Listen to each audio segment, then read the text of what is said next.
Hello friends, बुकिपीडिया पर आप सभी का स्वागत है। आज हम बात करने वाले हैं the art of being brilliant by Andrew Cope and Andy Whitaker book के बारे में। कमल एक साधारण सा लड़का जो किसी छोटे शहर में रहता था। उसकी जिंदगी भी एकदम नॉर्मल थी, बस सुबह ऑफिस जाना, शाम को वापस आकर टीवी देखना और फिर सो जाना। लेकिन उसकी जिंदगी में एक्साइटमेंट नाम की कोई चीज नहीं थी। उसे हमेशा ऐसा लगता था कि उसकी जिंदगी में कुछ मिसिंग है, पर वह समझ नहीं पाता था कि वह कुछ आखिर है क्या। एक दिन कमल ऑफिस से लौटते वक्त रास्ते में एक छोटी सी बुक स्टोर में घुस गया। उसे किताबें पढ़ने का ज्यादा शौक तो नहीं था, पर उस दिन कुछ अलग सा करने का मन हुआ। दुकान के कोने में एक किताब पड़ी थी, the art of being brilliant. उसे इस किताब का नाम कुछ इंटरेस्टिंग लगा। उसने किताब उठाई, कुछ पन्ने पलटे और सोचा कि क्यों ना इसे पढ़ा जाए। उसने बिना ज्यादा सोचे किताब खरीद ली। रात को खाना खाने के बाद उसने किताब पढ़ना शुरू किया। पहले पन्ने पर एक लाइन ने उसे रोक लिया, आपके विचार आपकी वास्तविकता को आकार देते हैं। उसने सोचा, अरे यह तो बड़ी डीप बात लिखी है, लेकिन क्या यह सच में पॉसिबल है? फिर उसने पढ़ना जारी रखा। किताब का पहला लेसन था, एक सकारात्मक दृष्टिकोण को स्वीकार करें।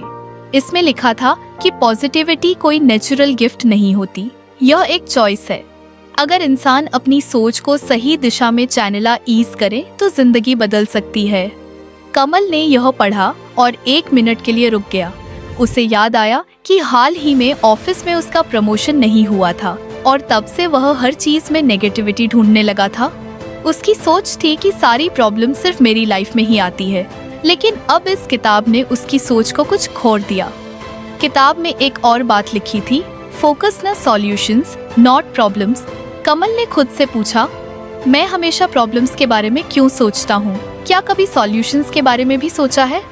उसने तुरंत अपने फोन में नोट्स खोलकर लिख लिया, कल मैं सॉल्यूशंस पर फोकस करूंगा।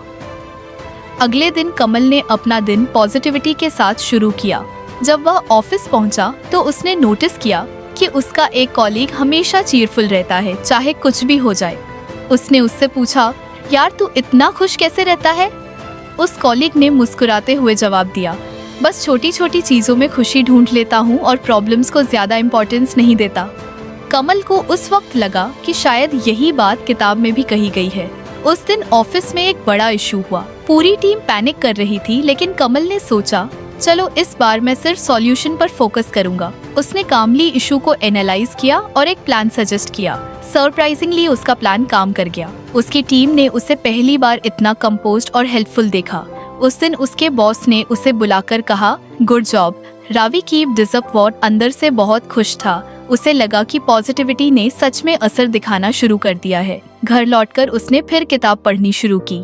उसमें लिखा था कि पॉजिटिविटी सिर्फ आपकी सक्सेस को ही नहीं, बल्कि आपके आसपास के लोगों को भी इन्फ्लुएंस करती है।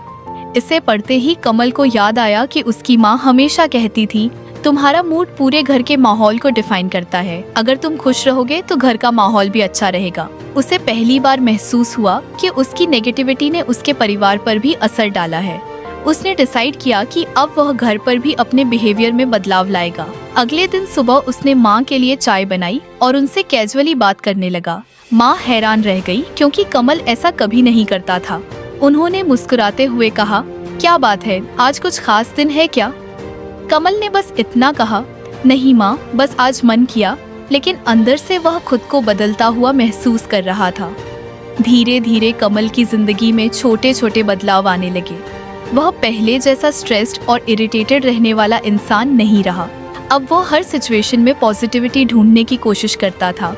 लेकिन कहानी यहीं खत्म नहीं हुई थी। किताब के पहले लेसन ने तो बस शुरुआत की थी।